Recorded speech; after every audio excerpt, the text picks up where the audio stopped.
Bismillahirrahmanirrahim. Innal hamdalillah nahmaduhu wa nasta'inuhu wa nastaghfiruh wa na'udzu billahi min shururi anfusina wa min sayyiati a'malina. May yahdihillahu fala mudhillalah wa may yudhlil fala hadiyalah.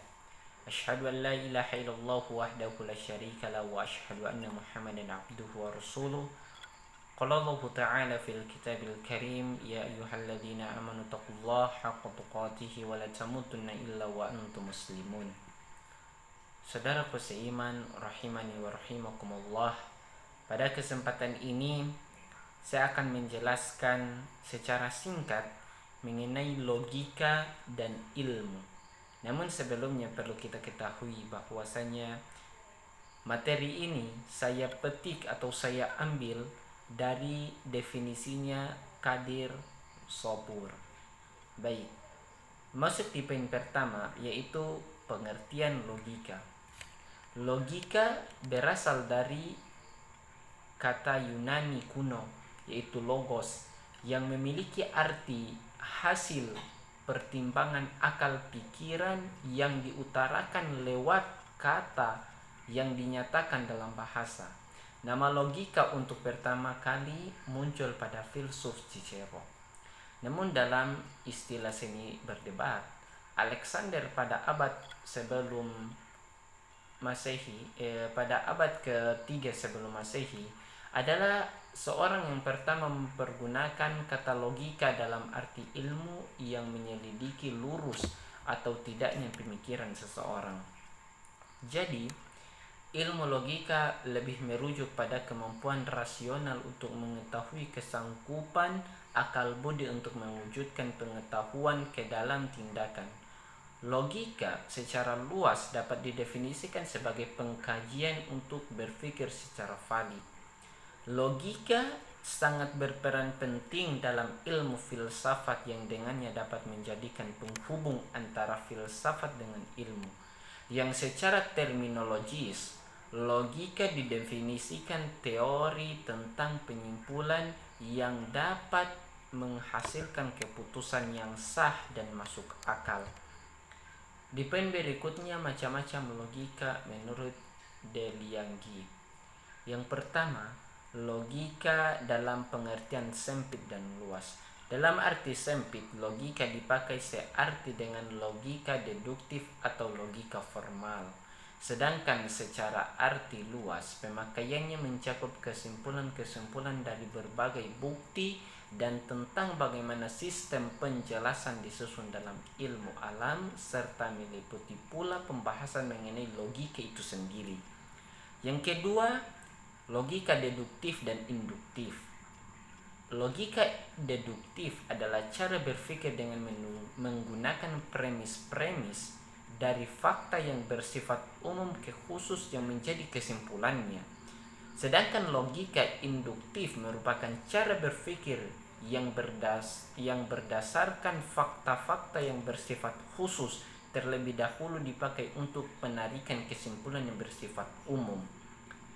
Yang ketiga, logika murni dan terapan. Logika murni merupakan pengetahuan mengenai asas dan aturan logika yang berlaku umum pada semua segi dan bagian dari pernyataan-pernyataan dengan tanpa mempersoalkan arti khusus dalam sesuatu cabang ilmu dari istilah pernyataan yang dimaksud. Sedangkan logika terapan adalah pengetahuan logika yang diterapkan dalam setiap cabang ilmu, bidang-bidang filsafat, dan juga dalam pembicaraan yang menggunakan bahasa sehari-hari. Di poin ketiga, pengertian penalaran. Penalaran adalah kemampuan manusia untuk melihat dan memberikan tanggapan tentang apa yang dia lihat. Sebab manusia adalah makhluk yang mengembangkan pengetahuan dengan cara bersungguh-sungguh. Dengan pengetahuan ini dia mampu membedakan mana yang baik dan mana yang buruk. Penalaran manusia bisa menjadi karena dua hal, yaitu manusia mempunyai bahasa dan manusia mampu mengembangkan pengetahuan. Dua hal inilah yang membedakan manusia dengan hewan. dan diharapkan manusia mampu memposisikan dirinya di tempat yang benar. Di poin keempat, pengertian berpikir ilmiah. Berpikir ilmiah adalah berpikir yang logis dan empiris. Logis maksudnya masuk akal, dan empiris adalah dibahas secara mendalam berdasarkan fakta yang dapat dipertanggungjawabkan. Selain itu, menggunakan akal budi untuk mempertimbangkan, memutuskan, dan mengembangkan.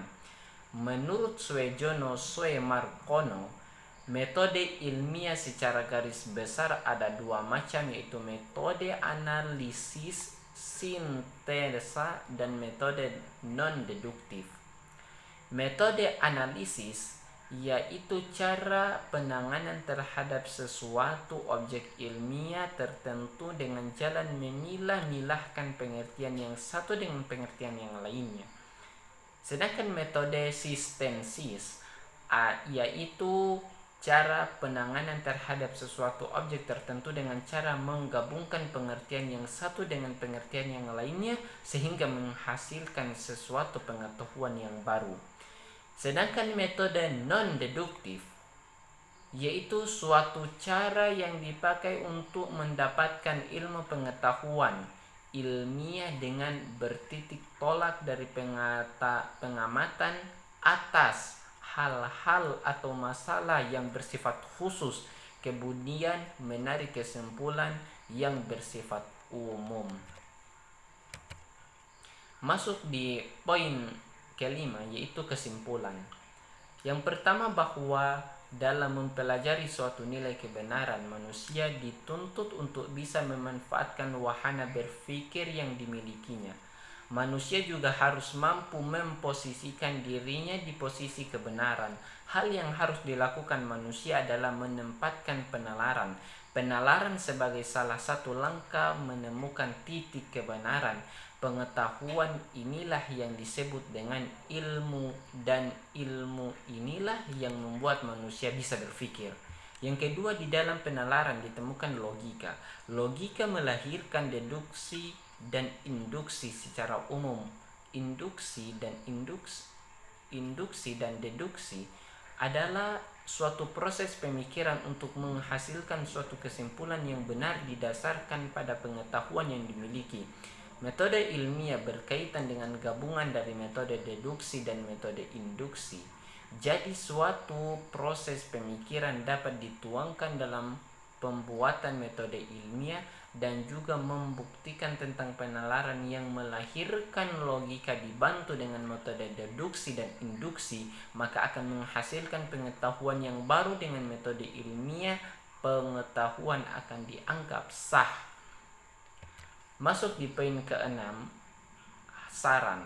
Diharapkan pembaca dapat dituntut untuk memikirkan secara mendalam mengenai logika ilmu dan berpikir ilmiah. Untuk itu diharapkan memiliki referensi keilmuan yang mencukupi guna menguasai cabang filsafat tersebut. Hal ini amat penting mengingat filsafat ilmu adalah akar dari berbagai keilmuan yang terus berkembang pesat dewasa ini.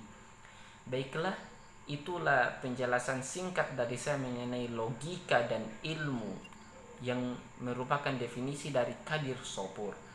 Semoga bermanfaat. Lebih dan kurangnya saya mohon maaf. Wabillahi taufiq wal hidayah. Wassalamualaikum warahmatullahi wabarakatuh.